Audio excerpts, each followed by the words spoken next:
Fala pessoal, sejam todos bem-vindos. Vamos aqui para mais um conteúdo, mais uma notícia, trazendo aqui para vocês as últimas informações diretamente de Brasília. Vamos aqui com comentários do canal Revista Oeste, já deixando os créditos aqui ao canal do Revista Oeste na plataforma do YouTube. Se não é inscrito no canal, se inscreva, deixe seu like, seu comentário, que isso faz uma enorme diferença para a gente aqui dentro da plataforma. O YouTube entende que o conteúdo é relevante e entrega para mais pessoas, então o seu like, seu comentário faz uma enorme diferença. E lembre-se também de comentar aí de qual cidade vocês estão nos assistindo, que é para a gente saber de onde está vindo a nossa audiência. Agora, pessoal, sem mais enrolação, bora para a notícia. Você mesma disse, né, que a corte hoje se debruça sobre qualquer coisa. Dessa vez, o Supremo decidiu quem ganhou o Campeonato Brasileiro de 1987. A Suprema Corte confirmou em uma sessão realizada nesta sexta-feira que o Sport Clube do Recife é o único dono do título. Essa decisão foi tomada depois de uma série de recursos interpostos pelo Clube de Regatas do Flamengo, pedindo o reconhecimento como co-campeão. Votaram contra o Flamengo o relator do caso, Dias Toffoli, e acompanharam o seu posicionamento os ministros André Mendonça e Edson Fachin. Ainda precisam dar os seus votos até às 11h59 de hoje os ministros Gilmar Mendes e Nunes Marques.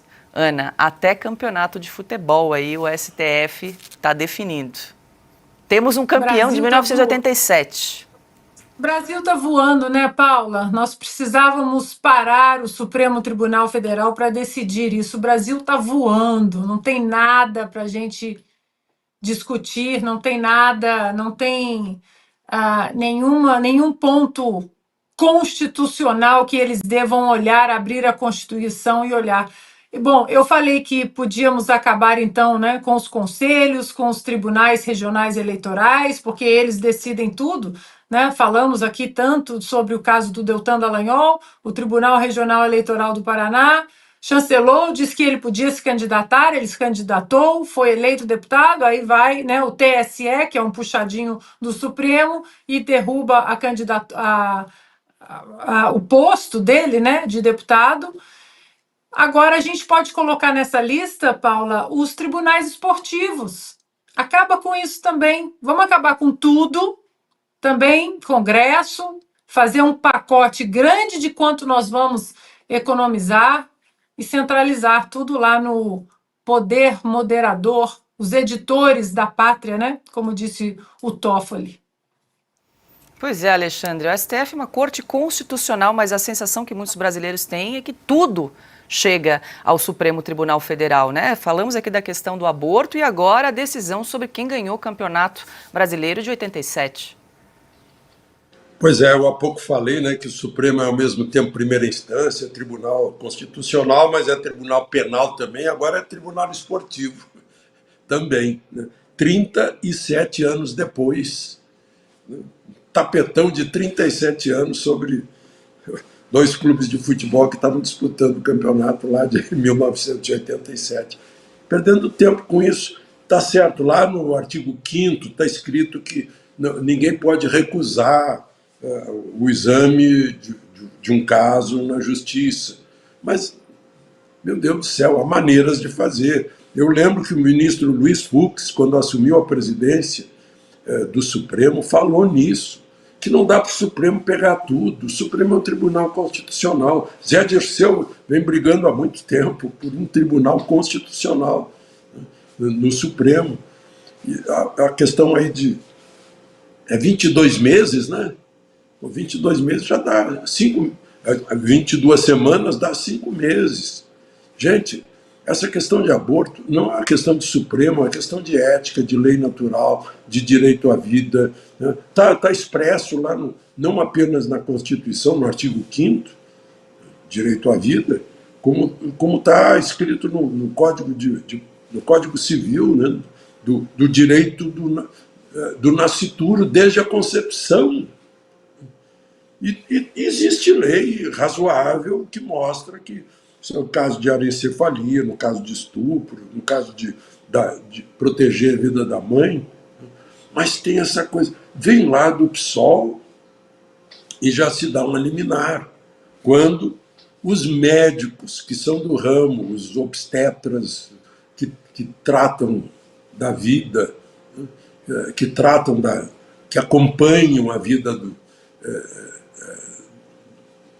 do feto desde a concepção, sabem o que é e o que não é. Mas será que o Supremo, e levar isso para o Supremo, como a Ana disse, então vai para uma questão dos representantes do povo decidirem.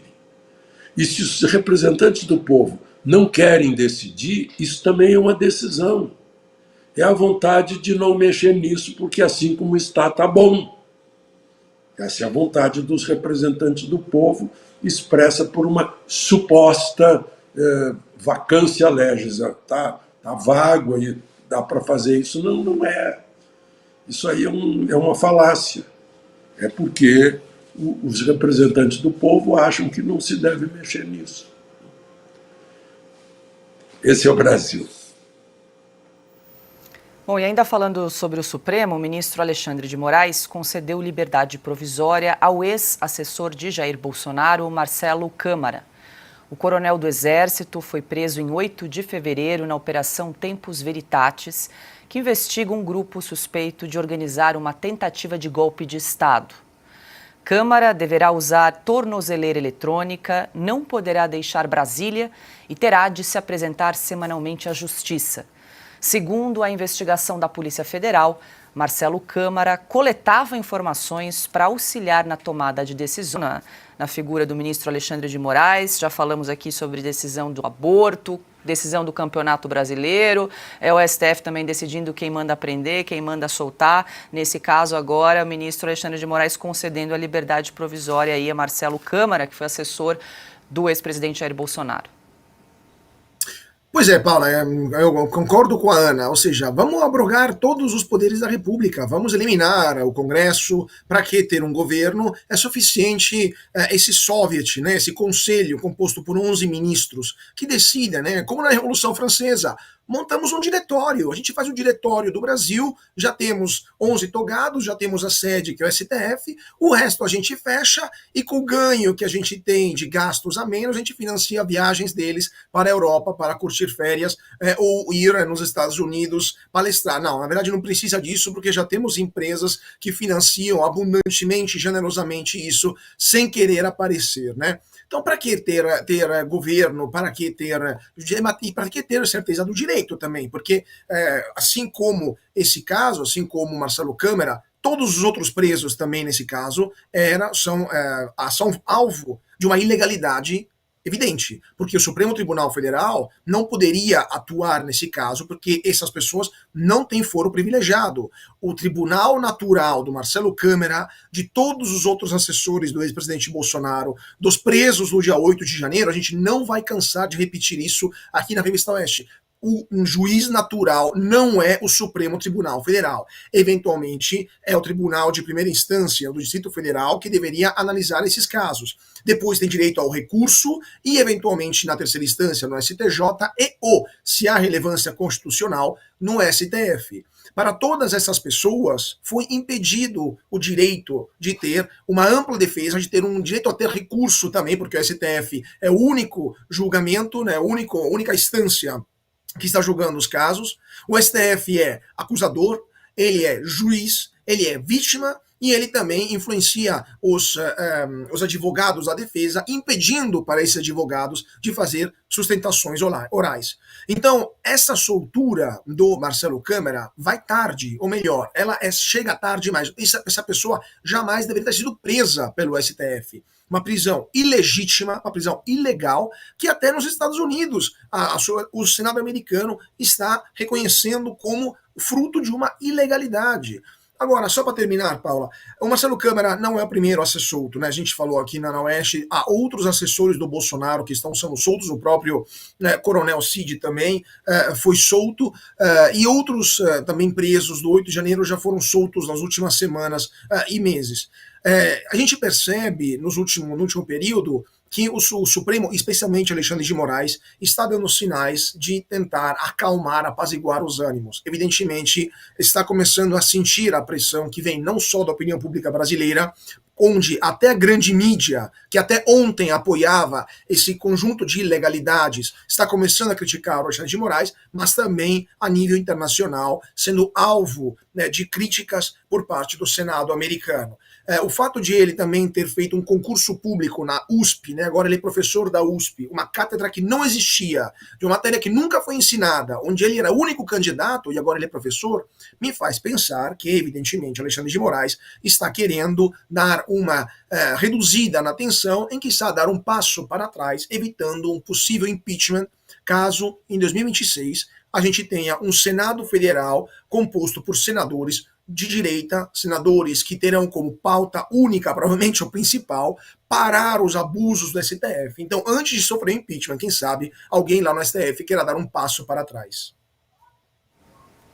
E o desembargador aposentado Sebastião Coelho passou a integrar a defesa do ex-deputado Daniel Silveira. Ele vai trabalhar em conjunto com o atual advogado de Silveira, Paulo Faria. Silveira está cumprindo pena desde o ano passado, quando o Supremo Tribunal Federal anulou o indulto concedido a um então parlamentar pelo então presidente Jair Bolsonaro. Tá aí então, Piotr, vale lembrar que o Sebastião Coelho, desembargador aposentado, também é advogado do Felipe Martins, que segue preso aí desde 8 de fevereiro. Apesar de 6 pedidos de soltura e também de uma manifestação favorável aí da PGR, Felipe Martins segue preso. Aí, que valor tem a PGR nesse caso? Nada. O Supremo se deu, isso é inconstitucional, flagrantemente inconstitucional, porque nem está previsto na Constituição. Então, quer dizer, não é nem contra a Constituição, é contra a lógica brasileira, é um pouco mais que isso. Não existe poder moderador no Brasil. Houve na época do Império, mas o Supremo não é poder moderador. Vamos pela ordem dos fatos aí que você nos trouxe, Paula. Essa história do aborto, já na lei especificado as 3 condições, Alexandre fez menção aqui, violência contra a mulher, nós estamos falando de violência sexual, estupro, a saúde da mulher, se ela correr risco, ou anencefalia. Mas a questão é, 22 semanas são mais que 5 meses de gestação. E outra, no caso de estupro, né, no caso de violência sexual, 22 semanas. Agora, quem é o órgão que conhece isso? São médicos, é o Conselho Federal de Medicina. Aí o ministro vai lá e concede uma liminar a pedido de um partido político que provavelmente também não entende absolutamente nada desse assunto. Liminar é uma decisão de urgência, obviamente, para não trazer um prejuízo maior. Mas qual o prejuízo de alguém que só depois de 22 semanas decidiu ou houve uma decisão? A violência sexual, convenhamos, já está tipificada. No dia seguinte, a polícia no máximo sabe disso ou quando for comunicada, mas nós estamos falando de 22 semanas, um procedimento como esse, que é extremamente invasivo, cruel, inclusive. Não é uma questão de ser a favor ou contra o aborto aqui, nós estamos falando da temporalidade da questão. A outra questão é do Flamengo e do Sport, né, que disputam ainda. A decisão do Supremo, posso lhe dizer, do ponto de vista de futebol, vai significar absolutamente nada para a torcida do Flamengo ou para a torcida do Sport. Porque os dois se acham campeões e foram torneios à parte, eram grupos de futebol, de times de futebol à parte, foram 2 torneios, acabou, pronto. Os dois vão se achar campeões brasileiros. Agora, o que o Supremo tem a ver com um assunto como esse? Com o país necessitando de interpretações, aliás, necessitando que o Supremo volte ao guarda-chuva da Constituição. Aí depois nós temos a questão dessas pessoas todas aí presas. Ou, por exemplo, soltou agora um dos assessores do Bolsonaro. Hoje é 17 de maio de 2024. Toda essa história completamente estapafúrdia, essa é a minha opinião e eu vou novamente insistir aqui, de suposto golpe, isso vem lá de 2022. Agora... E outra, tornozeleira ainda? Mas qual o risco que essa pessoa pode inferir à investigação do processo?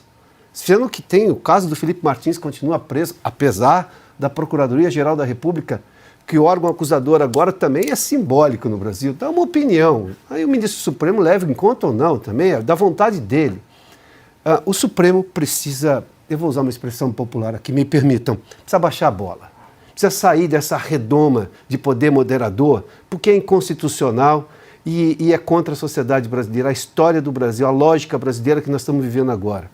Porque não dá para você ter uma estrutura de país que custa caro, eu estou falando só do serviço público, sendo que o que importa é o que o ministro A, B, C ou D do Supremo pensa de forma monocrática, concedendo, por exemplo, liminar uma situação como essa.